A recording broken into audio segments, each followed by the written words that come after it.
السلام عليكم البنات، مرحبا بكم معنا. اليوم جيت نشارك معكم واحد العصير ديال الحامض اللي مفيد بزاف في هذا الموسم ديال البرد.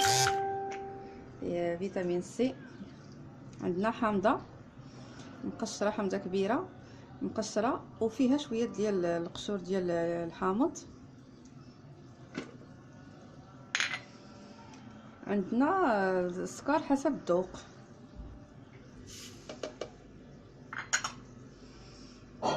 عندنا الماء، لتر ديال الماء.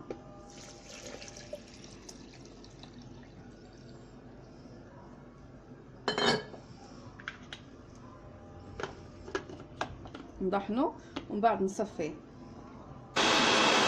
بعد ما طحناه غادي نصفوه.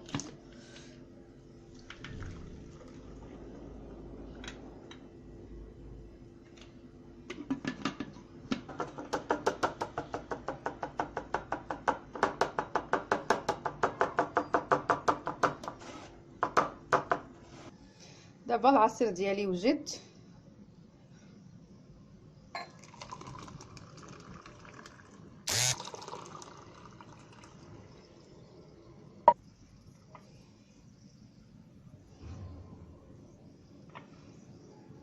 وكيجي زوين بزاف العصير، بالصحه والراحه. ونتمنى الفيديو ديالي يعجبكم، ونتلاقاو فرصه ثانيه.